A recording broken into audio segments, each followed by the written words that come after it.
আপনার 344 পেজে হাদিসটি বর্ণিত হয়েছে। 344 পেজে কুতুবখানা রাশিদিয়ার প্রিন্ট।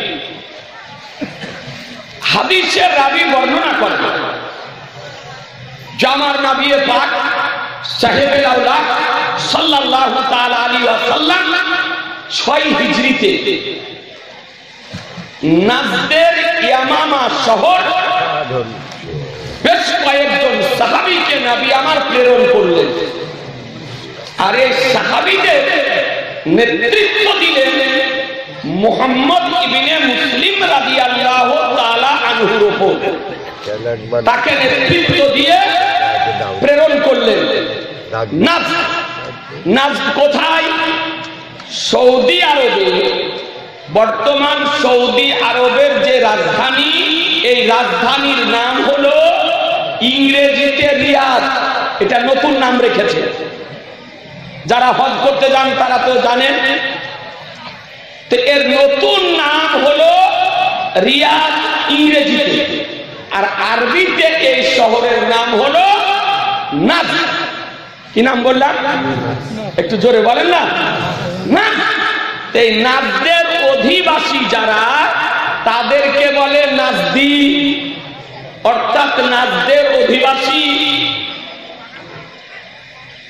এই নাজদ সৌদি আরবের রাজধানী। যে নাজদ সম্পর্কে আমার গাইবের সংবাদদাতা পয়গম্বর, অদৃশ্যের সংবাদদাতা পয়গম্বর বাহ্যিক জীবন বাঁচাতে যে স্থান সম্পর্কে ভবিষ্যৎবাণী করেছিলেন, দ্বিতীয় খণ্ডে বাবুল যিকরে ইয়ামানে ওয়াশাম অধ্যায়ে হাদিস শরীফ বর্ণিত হয়েছে। জামার নবী পাক সাহেবে আওলাদ সাল্লাল্লাহু তাআলা আলাইহি সাল্লাম মসজিদে নববীতে নবী আমার দোয়া করতেছেন। মসজিদে নববীতে ইয়ামানের দেশের মানুষ আছে, শাম দেশের মানুষ আছে, নাজদ দেশের মানুষ আছে, অর্থাৎ সাহাবী আছে। আর এহেন অবস্থাতে আমার বিশ্ব রাসূল দোয়া করতেছেন, আল্লাহুম্মা বারিক লানা ফি শামিনা ওয়া ইয়ামিনা। বলে আল্লাহ আমাদের ইয়ামান দেশে বরকত দাও, শাম দেশে বরকত দাও। সুবহানাল্লাহ। শাম যাকে বর্তমান সময় সিরিয়া বলতেছে, সিরিয়া তো নবী আমার দোয়া করতেছেন। কেউ দোয়া করার জন্য আবেদন করেননি, অনুরোধ করেননি, আরজ করেননি। নবী আমার নিজে নিজে দোয়া করতেছেন, আল্লাহ আমাদের শাম দেশে বরকত দাও, ইয়ামান দেশে বরকত দাও। নাজদের অধিবাসী যারা ছিল তারা বলতেছে, লে নাজদে না ইয়া রাসূলুল্লাহ, আমাদের নাজদের জন্য একটু দোয়া করুন। নবী আমার দ্বিতীয়বার একই দোয়া করলেন। এ বেরাদার রাবি বলে তৃতীয়বার আবার নাজদের অধিবাসী পান বলতেছেন, লে নাজদে না ইয়া রাসূলুল্লাহ, আমাদের নাজদের জন্য একটু দোয়া করুন। তো নবী আমার বলতেছেন, বলে শোনো, আমার বাহ্যিক ইন্তিকালের পর সর্বপ্রথম ফিতনার সৃষ্টি হবে এই নাজদ থেকে, আর শয়তানের দল তৈরি হবে। জি, শয়তানের দল তৈরি হবে এই স্থান থেকে, নাজদ থেকে। আর ফিতনার সৃষ্টি হবে এই নাজদ থেকে। ব্রাদার নবী আমার ভবিষ্যৎবাণী করতেছেন নাজদ সম্পর্কে, অর্থাৎ সৌদি আরবের রাজধানী যে রিয়াদ, এই রিয়াদ সম্পর্কে আজিজানে মুহতারাম নবীর ভবিষ্যৎবাণী বাস্তবায়িত হলো। 81 হিজরিতে ওই নাজদ থেকে, রিয়াদ থেকে জন্ম হলো মুহাম্মদ ইবনে আব্দুল ওয়াহাব নাজদি। এই মুহাম্মদ ইবনে আব্দুল ওয়াহাব নাজদি আজকে জন্ম নিয়ে লেখাপড়া করে সর্বপ্রথম একটি বই লিখলো, যে বইটির নাম কিতাবুত তাওহীদ। এই কিতাবুত তাওহীদ লেখার পর আজকে ওহাবী মতবাদ, নাজদি মতবাদ, ইসলামিক মতবাদ, শরীয়ত বিরোধী মতবাদ আজকে আত্মপ্রকাশ করলো। এ বেরাদার ইসলাম, এই ব্যক্তি ওই রিয়াদ থেকে ফিতনার সৃষ্টি করলো। তার নাম কি? মুহাম্মদ ইবনে আব্দুল ওয়াহাব। কি নাম বললাম? একটু মুখস্থ করালেন না? মুহাম্মদ ইবনে আব্দুল ওহাব, আব্দুল ওহাবের ছেলে মুহাম্মদ, তো এদেরকে বলে ওহাবি ব্রাদার। তো ওর নামে, নামটা ভালো, ওর পিতা রেখেছিল, কিন্তু ওর কর্ম খারাপ। নাম ভালো, কর্ম খারাপ। ওর বাপ ভালো ব্যক্তি ছিলেন, এনে আব্দুল ওহাব ভালো ব্যক্তি, তাই আব্দুল ওহাবের নামের দিকে সম্পর্ক করে এই সম্প্রদায়টি নাম রাখা হয়েছে ওহাবি সম্প্রদায়। দেওবন্দিকে বলে ওহাবি সম্প্রদায়, তাবলীগীকে বলে ওহাবি সম্প্রদায়, গায়রুল্লাহকে বলে ওহাবি সম্প্রদায়, নামধারী আহলে হাদিসদেরকে বলে ওহাবি সম্প্রদায়। এরা সব হলো ওহাবি। ওহাবির হলো শাখা। বুঝা গেল? হাঁড়ি বহা দল বুঝেছেন? জি, ইলিয়াসি তাবলীগ, মসজিদে থাকা, মসজিদে খাওয়া, মসজিদে ঘুমা, মসজিদে রান্না করা, মসজিদে পেঁয়াজ রসুন আদা বাটা কাটা, তারপরে গ্যাস জ্বালা। ওদের মসজিদ দেখে মনে হবে মসজিদই নয়, একটা পাকা রান্নাঘর। জি, দেখা হবে একটা রান্নাঘর। এই মসজিদের আদব বুঝে না, মসজিদের ইহতিরাম বুঝে না, মসজিদের সম্মান বুঝে না, জানে না যে মসজিদে রান্না করা চলে না, মসজিদে কেরোসিন দিয়ে জ্বালা চলে না, মসজিদে গ্যাস জ্বালা চলে না, মসজিদে খাওয়া চলে না, মসজিদে ঘুমা চলে না, মসজিদে হারাম করা চলে না, মসজিদে পেঁয়াজ কাটা চলে না, মসজিদে রসুন কাটা চলে না, মসজিদে আটা রাখা চলে না, মসজিদে দুনিয়াবি কথা বলা চলে না, মসজিদে বিনা ওযুতে যাওয়া চলে না, মসজিদে জোরে হাঁটা চলে না। এ তো হলো খোদার ঘরে আদব। আর এই খোদার ঘরে আদব বুঝে না। ওদের মসজিদকে রান্নাঘর তৈরি করেছে, একে বলে ইলিয়াসি তাবলীগী জামাত। একে কি বলে?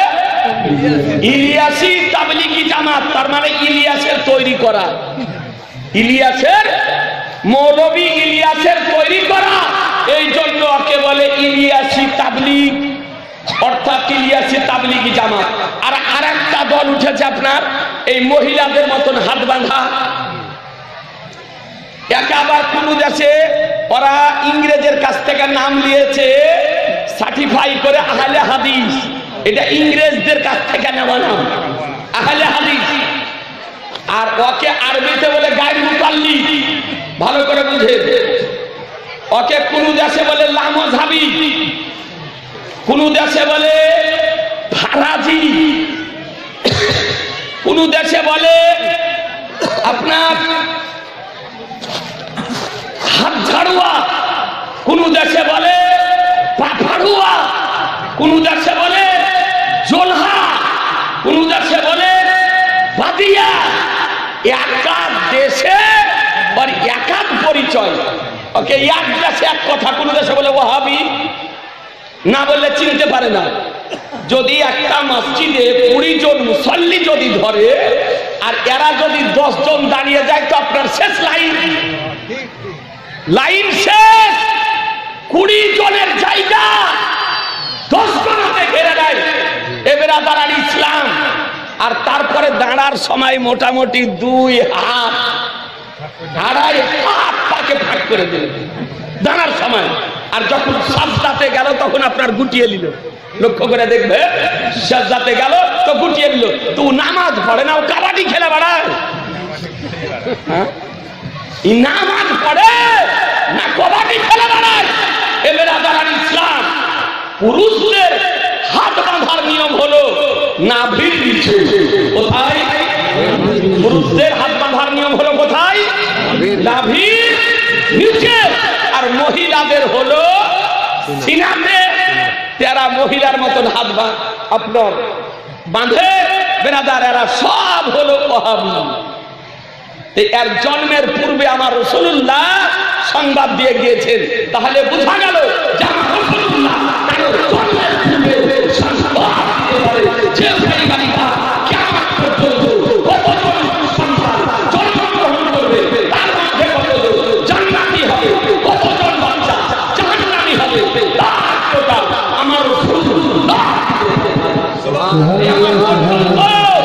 যত ব্যক্তি জন্মগ্রহণ করবে তার মধ্যে কতজন ব্যক্তি কাফের হবে আর কতজন ব্যক্তি মুমিন হবে তাও আমার রাসূলুল্লাহ জানে। রাদার নবীর আমার হাতের মুঠের মধ্যে কতজন জান্নাতি আর কতজন জাহান্নামী তার টোটাল আমার রাসূলুল্লাহ দিতে পারে, পয়গম্বর দিতে পারে। বলে টোটাল কি দিয়েছেন? হাদিস শরীফ আপনাকে একটা শোনাই। এবার আদারান ইসলাম যে হাদিসটি মিশকাত শরীফ প্রথম খণ্ড 21 পৃষ্ঠা কুতুবখানা রাশিদিয়ার হাদিস বর্ণিত হয়েছে। হাদিসের রাবী হযরত আব্দুল্লাহ বিন আমর রাদিয়াল্লাহু তাআলা আনহু হতে বর্ণিত। তিনি বর্ণনা করে যে আমার নবী পাক সাহেবে লাউলাদ সাল্লাল্লাহু তাআলা আলাইহি সাল্লাম দুই হাতে দুখানা কিতাব নিয়ে বেরিয়ে আসে, ডান হাতেও কিতাব বাম হাতেও কিতাব। আসার পর বলেন আতাদরুনা মা হাদানিল কিতাব? বলে সাহাবীগণ এই কিতাব দুখানি কোন কিতাব তোমরা জানো? বলে লা ইয়া রাসূলুল্লাহ, কোন কিতাবটা জানি না। আপনি যদি বলে দেন তবেই জানতে পারবো, তবেই বুঝতে পারবো এই হাদিস কেমন করে যে পড়ে বুদ্ধিতে আসে। এই হাদিস পড়তে জানেন না? না হাদিস পড়ে আপনার পালিয়ে এসেছে তো খোদাকে মানে। কি বলছে? হাদিসে নাই, হাদিসে নাই। আমার রাসূলুল্লাহ বলে যে তোমরা কি জানো কিতাব দুখানি কোন কিতাব? সাহাবীগণ বলে লা ইয়া রাসূলুল্লাহ, কোন কিতাব আমরা জানি না, তবে আপনি যদি বলে দিন তবেই আমরা জানতে পারবো। তো নবী আমার ডান হস্তটা উঠালেন, উঠার পর বলেন হাযা কিতাবু রাব্বিল আলামিন ফীহি আসমা হালিল জান্নাহ আসমা আবাইহি ওয়া কাবাইহি সুম্মা উজমিল আখিরিহি ফালা ইউজাদু ফীহি ওয়ালা ইউকাতাবু আবাদান। বলে পক্ষ থেকে এসেছে এই কিতাবখানিতে জান্নাতীদের নাম, জান্নাতীদের পিতার নাম, জান্নাতীদের বাবার নাম, জান্নাতীদের বংশের নাম তার সাথে কথা বলে দেওয়া হয়েছে। একটা কম হবে না আর একটা বেশি হবে। সুবহানাল্লাহ, জোরে বলেন সুবহানাল্লাহ। এবার আবার বাম হস্তটা নবী আমার উঁচু করে বলে হাযা কিতাবু রাব্বিল আলামিন ফীহি আসমা হালিন নাস আসমা আবাইহি ওয়া কাবাইহি সুম্মা উজমিল আখিরিহি ফালা ইউসাদু ফীহি ওয়ালা ইউসাদু আবাদান।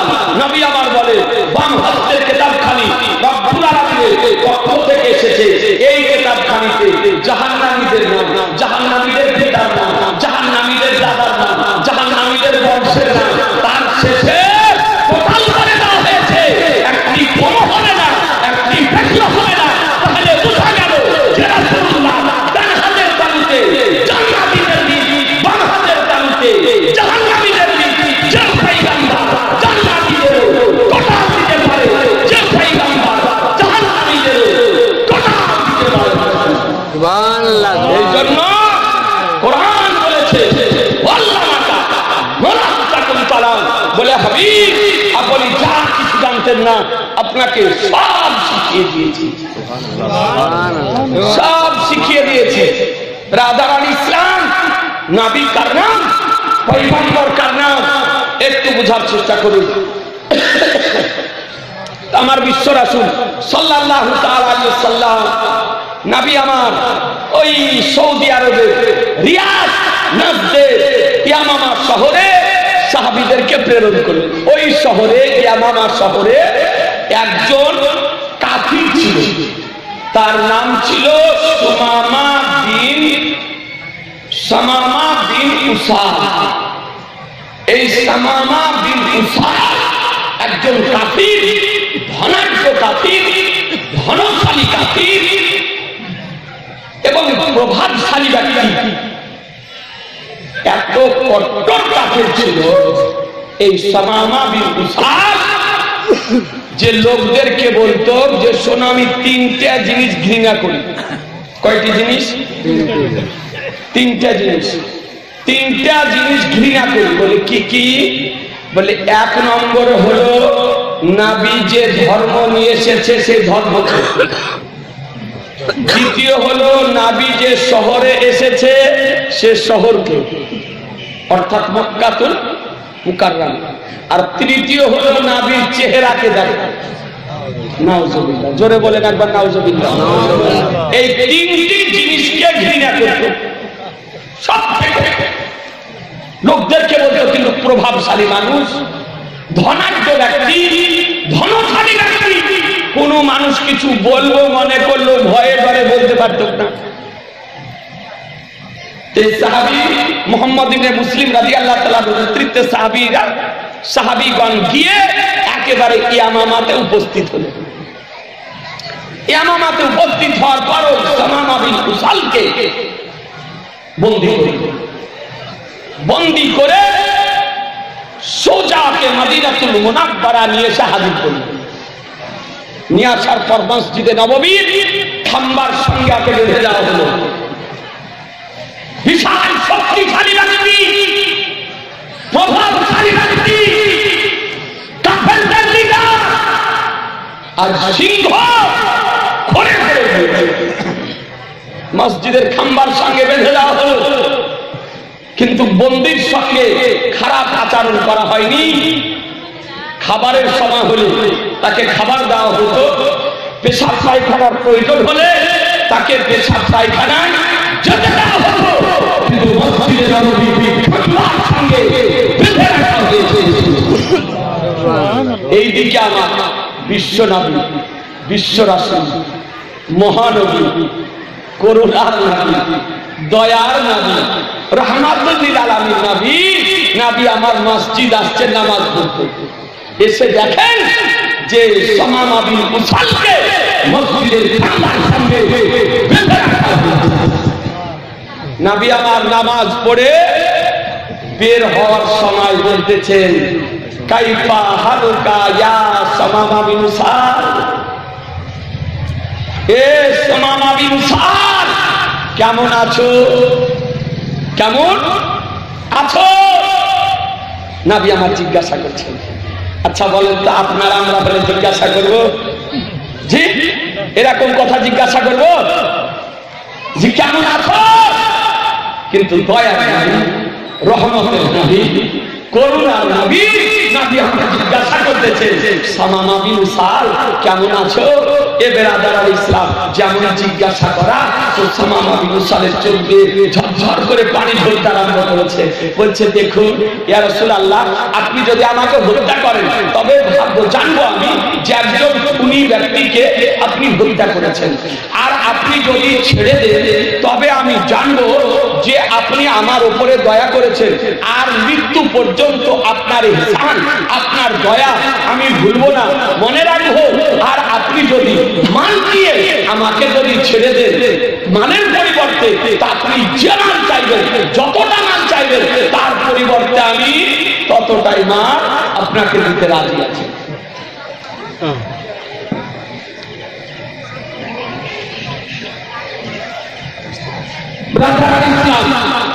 একটা সুসংবাদ চলে এসছে যে হুজুর এখনই কয়েক মিনিটের মধ্যে এই মাঠবসরি গ্রামে প্রবেশ করছেন।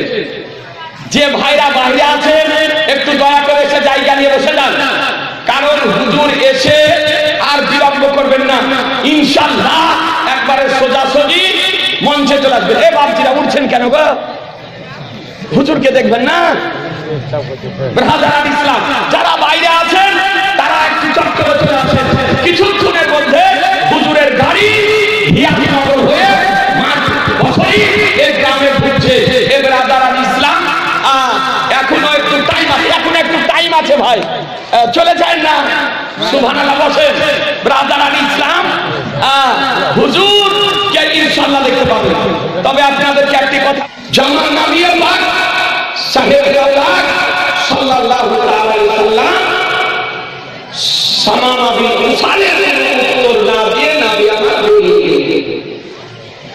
আবার দ্বিতীয় দিন প্রবেশ করেছেন, মসজিদে প্রবেশ করেছেন, বান্দা আছে।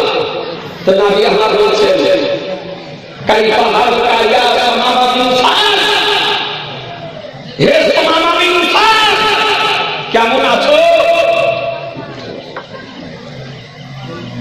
উত্তর একই উত্তর। আর সাহাবায়ে কেরাম মানসিক ভাবে প্রস্তুতি নিয়ে আছে যে নবী আমার যদি করে হুকুম যদি করে একে জবাই ভাই, কারণ এত বড় শত্রু, এত বড় দুশ্মন, একে জবাই ভাই হত্যা করবে। তৃতীয় দিন একই প্রশ্ন, একই উত্তর। শেষ পর্যন্ত আমার নবী কি বলছে? নবী আমার কি বলছে? নবী আমার বলছে, এ সাহাবীগণ, আতলিকু সামামা বিরুসাল, এ সাহাবীগণ, সামামা বিরুসালকে ছেড়ে দাও। সুবহানাল্লাহ, সুবহানাল্লাহ। সামামা বিরুসালকে ছেড়ে দাও। আজিদানের ভাবতে ভাবতে লাগে, সাহাবায়ে কেরামগণ ভাবছে এত বড় শত্রু, এত বড় দুশমন, যে নবী দিয়ে থাকে ঘৃণা করে, নবী দিয়ে ধর্মকে ঘৃণা করে, নবী আলোচনাকে ঘৃণা করে, আর এত বড় দুশমনকে আজকে নবী আমার ছেড়ে দিতে বলছে। সাহাবায়ে কেরামগণ বাহ্যিক দিক দিয়ে দেখতেছে, আর বিশ্ব নবীকে তার নাম যে নবী আমার তার আভ্যন্তরীণ দিক দিয়ে দেখতেছে। সুবহানাল্লাহ, সুবহানাল্লাহ। আভ্যন্তরীণ দিক দিয়ে দেখতেছিলেন, বলে ছেড়ে দাও, সামামা বিরুসালকে ছেড়ে দাও।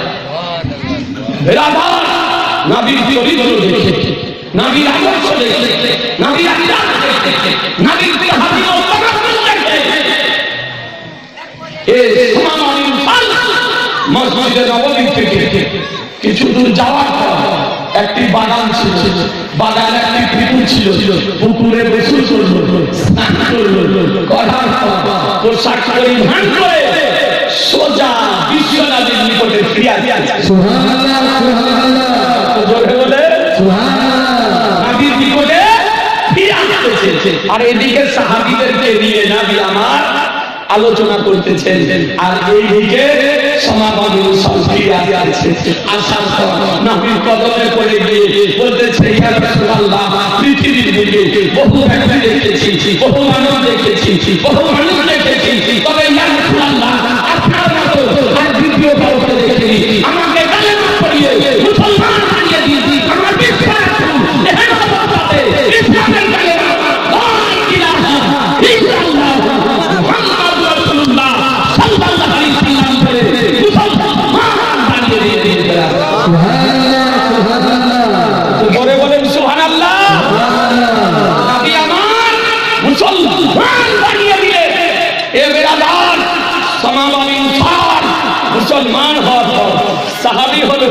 এ সামামা বিরুসাল বলতেছে, বলে ইয়া রাসূলুল্লাহ, একটি কথা বলতে চাই। বলে কি বলো?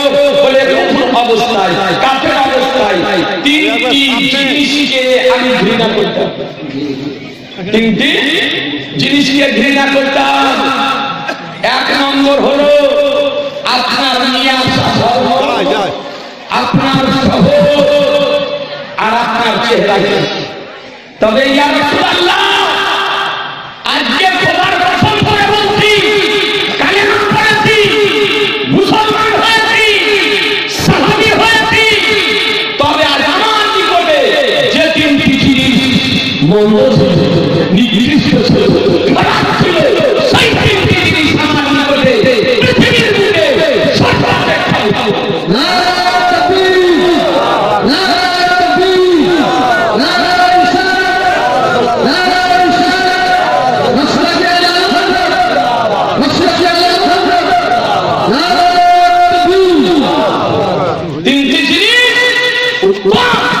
আপনি যে ধর্ম এনেছেন, ধর্ম মানি করে উঠবো।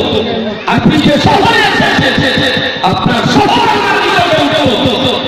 আপনার চেহারা আমার নিকটে উঠবো। বলার উদ্দেশ্য মুসলমান, যে নবীর সঙ্গে সম্পর্ক ছিল না, কালেমা পড়েনি, তো ইসলামের সঙ্গে সম্পর্ক ছিল না, নবীর চেহারার সঙ্গে সম্পর্ক ছিল না, মক্কার সঙ্গে সম্পর্ক ছিল না, নবীর সঙ্গে সম্পর্ক হলো, কুফরের সঙ্গে সম্পর্ক হলো, নবীর সঙ্গে সম্পর্ক হলো, মক্কার সঙ্গে সম্পর্ক হলো, নবীর সঙ্গে সম্পর্ক হলো, নবীর চেহারার সঙ্গে সম্পর্ক হলো, নবীর সঙ্গে সম্পর্ক হলো, দিনের সঙ্গে সম্পর্ক হলো, নবীর সঙ্গে সম্পর্ক হলো, কোরআনের সঙ্গে সম্পর্ক হলো।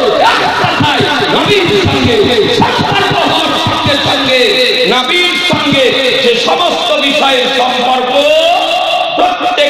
জিনিসের সঙ্গে সম্পর্ক তৈরি করে। এটাই তো হচ্ছে মুমিনের কাজ, নাকি বলছেন? এটাই হচ্ছে মুমিনের কাজ। মা বোনদেরকে বলি, মা বোনেরা যারা নামাজ শিক্ষাটা নিয়ে দাঁড়িয়ে আছে, বাচ্চাকে পাঠিয়ে আপনারা নিয়ে নেবেন। এই মৌলভী সাহেব দাঁড়িয়ে আছে, মাত্র 20 টাকা। আপনাদের নামাজ পড়ার নিয়মাবলী লেখা আছে, আপনারা পাঠিয়ে দেবেন। কাজীজানে মুহতারাম, বলতে চাই যে নবীর প্রিয় তা মুমিনের প্রিয়। এই শবে বারাত মাস আমার নবীর প্রিয়, তাই সুন্নি মুসলমানদের প্রিয়। এই মাসে 15 তারিখে অর্থাৎ 14 তারিখে আপনাদের দেশে হালুয়া রুটি করে? একটু জোরে বলেন না। হালুয়া রুটি করে? খান খান হালুয়া রুটি খান। বেরাদার ইসলাম, তো রুটিটা রাখেন, রুটিটার বিরুদ্ধে কিছু বলে না, অত হালুয়ার বিরুদ্ধে বুঝেছেন, উঠে পাড়ে লেগেছে, কোমর বেঁধে লেগেছে হালুয়া বন্ধ করার জন্য। কিছু বাজারি বক্তা আর কিছু ইউটিউবের বক্তা বেরিয়েছে এই হালুয়া বন্ধ করার জন্য। এই দাতা মাহবুব শাহ রহমাতুল্লাহ আলাইহির মাজার শরীফ যাওয়া বন্ধ করার জন্য এই ওহাবিদের ফতোয়া বুঝেছেন খুব বেড়েছে। তো ইয়াদের যত ফতোয়ার জোর, দাতা মাহবুব শাহ রহমাতুল্লাহ আলাইহির মাজারে মানুষের ভিড় কত। আপনি দেখেন, আগে এত ফতোয়াও দিত না ওহাবিরা, এত লোক হতো। এখন ফতোয়া যত দিতেছে তত লোকের ভিড় হচ্ছে। দাতা মাহবুব শাহ রহমাতুল্লাহ আলাইহির মাজার শরীফে এ বেরাদার ইসলাম, তো আপনাদেরকে বলতে চাই বেরাদার, যে হালুয়া বলছে হালুয়া খাওয়া বেদাত, হালুয়া খাওয়া বেদাত। আপনাদেরকে বলি, আজিজানে মুহতারাম, আজ পর্যন্ত হালুয়া খাওয়া বেদাত কোন ওয়াহাবি, দেওবন্দি, নামধারী আহলে হাদিস প্রমাণ করতে পারেনি। আমি চ্যালেঞ্জ করতেছি, কিয়ামত পর্যন্ত নাজায়েজ বেদাত প্রমাণ করা সম্ভব হবে না। হালুয়া খাওয়া কোন কিতাবে আছে? হালুয়া খাওয়া বেদাত নয়, হালুয়া খাওয়া নাজায়েজ নয়, বরং হালুয়া খাওয়া আমার রাসূলুল্লাহ আমার রাসূলুল্লাহ সুন্নাত। বলে হাদিসে কি আছে ভালো করে শুনেন। বুখারী শরীফ 2য় খণ্ড কিতাবুল আতকিমা 817 পৃষ্ঠা, কুতুবখানা রাশিদিয়ার দিল্লির ছাপা। আর এই হাদিসটি সাহেবে মিশকাত, মিশকাত শরীফে 2য় খণ্ডে কিতাবুল আতকিমা হাদ্দের অধ্যায়ে 364 পৃষ্ঠায় হাদিসটি সংকলন করেছে। হাদিসের রাবী হযরত আয়েশা সিদ্দিকা রাদিয়াল্লাহু তাআলা আনহা, মুমিনদের মা, সুবহানাল্লাহ, ইমানদারদের মা, মুমিনদের মা, আয়েশা সিদ্দিকা রাদিয়াল্লাহু তাআলা আনহা, আন আয়েশা ওয়ালা কানা রাসূলুল্লাহ সাল্লাল্লাহু তাআলা আলাইহি ওয়াসাল্লাম ইউহিব্বুল হালওয়া ওয়াল আসাল রাওয়া কুল্লু। একবার সুবহানাল্লাহ বলবেন না? আচ্ছা, আমি হাদিসটা পড়লাম, তো হাদিসটা যদিও আরবিতে হালুয়া শব্দ উচ্চারণ করেছি, বুঝতে পেরেছেন? জি, হালুয়া শব্দটা বুঝতে পেরেছেন? ইউহিব্বুল হালওয়া ওয়াল আসাল। আয়েশা সিদ্দিকা রাদিয়াল্লাহু তাআলা আনহা হতে বর্ণিত যে তিনি বর্ণনা করেন যে আমার রাসূলুল্লাহ সাল্লাল্লাহু তাআলা আলাইহি ওয়াসাল্লাম হালওয়া আর মধু খেতে ভালোবাসতেন। আর একবার জোরে বলে, হালুয়া আর মধু খেতে ভালোবাসতেন। হালুয়া মানে হালুয়া, আর আসলুন মানে হলো মধু। আসলুন মানে মধু, যাকে মহা ঔষধ বলা হয়েছে। মধুকে মহা ঔষধ। দুটো জিনিস হচ্ছে মহা ঔষধ। মৃত্যু ছাড়া সমস্ত অসুখের হাত থেকে আপনাকে এমন একটা ওষুধ আছে, নাম জানেন? জালসা তো বহু শুনেছেন। জি, আজ অ্যালোপ্যাথি, আয়ুর্বেদিক, হোমিও সব আবিষ্কার হয়েছে, কিন্তু বুখারী মুসলিম শরীফে একটি হাদিস শরীফ বর্ণিত হয়েছে, আমার নবী বলে এমন একটি ঔষধ আছে যে ঔষধটি মৃত্যু ছাড়া সমস্ত অসুখে সেই ওষুধটা কি ওষুধ বলবো? জি শোনেন, ও হলো কালো জিরা। ওকে বলে কাল জিরা বলে না? জি, কালো কালো তিলের মতো। কি বলেন আপনারা? কালজিরা বলেন না? কালজিরা, ওকে উর্দুতে বলে কালুঞ্চি। উর্দুতে বলে কালুঞ্চি। এই সিঙ্গারাতে দেয়, তারপরে তরকারিতে দেয়, তারপরে এরকম অনেকে মা বোন খান বাড়িতে। একে বলে কালজিরা। আমরা আপনারা খেতে জানি না, এবার আবার জানি না ওর দাম এত কেন।